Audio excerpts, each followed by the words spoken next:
The Coast Guard here in Connecticut is helping in a couple of ways. One is covering for units based on Long Island, that is taking up their regular patrol duties. The other is helping in the rescue and recovery effort itself. Channel 3's Brendan Keefe traveled with them to Long Island today, and he joins us live from East Moriches. Brendan? Al, we've seen a lot of Connecticut presence out here. Obviously, as Dennis said at the beginning of this newscast, we have some victims on board, including the pilot that were from Connecticut. Also, some rescuers here from Connecticut. As a matter of fact, people have come from all over. New York City, also Newark, New Jersey. They've all brought boats and they've also brought manpower. And when they arrived this morning, they were still holding out hope. The Coast Guard sent in reinforcements this morning. New London sailors took their small boats on the ferry to Long Island. At that point, it was still considered a rescue mission. So the New London Coast Guard rushed to the scene to relieve exhausted and frustrated rescuers. But by the time their boat was in the water, the hope of finding anyone alive had faded. It was now a recovery operation of wreckage and bodies. 27 Coast Guard rescue boats on scene, 6 Coast Guard aircraft, which includes 5 Coast Guard helicopters and a C-130 cargo plane. But it's not about machines, it's about people, some of them volunteers who witnessed the horror firsthand. Every time I saw a personal item that came to mind, there were a lot of kids' shoes, lots of shoes, still laced. And to see kids' shoes, sandals, they didn't know what hit them, I'm sure. And it's hard to talk about it. And that man, one of many people out there on the water last night and then once again this morning, once the sun rose. Coming up at 6, he'll tell you about the captain's jacket he spotted in the water. He thought he was seeing a pilot. It turned out just to be the man's jacket, but certainly a symbol of the frustration and also the tragedy out there that the residents here have witnessed firsthand. We are live in East Moriches, Long Island. I'm Brendan Keefe. Brendan, we can sense in your tone that you also were troubled by some of the testimony you heard there today at the scene.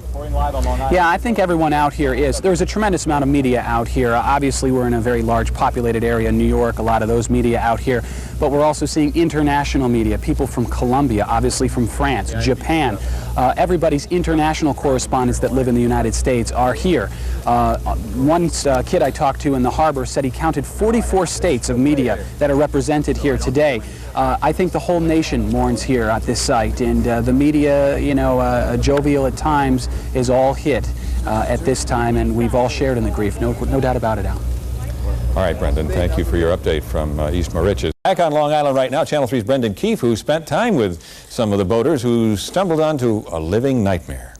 Yeah, well, I can tell you, Al, that out here the mood has been very somber. You know, last night we knew that we had some 200 people in the water. Many of them feared dead in an explosion. And today, those people now have faces and names. This tragedy is no longer known just by TWA Flight 800, but also by those people. It is being defined today by those who died and also those who are left behind.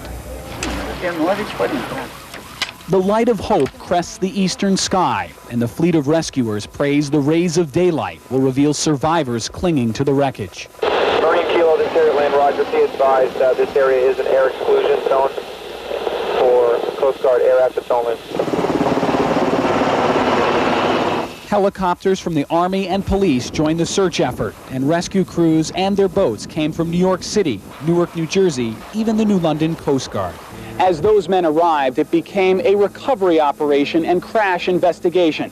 But earlier, it was a rescue mission, and local residents took to the water in the desperate hope of finding someone alive. I saw what I thought could be either the captain or one of the crew's jackets. It was a blue blazer, with gold buttons.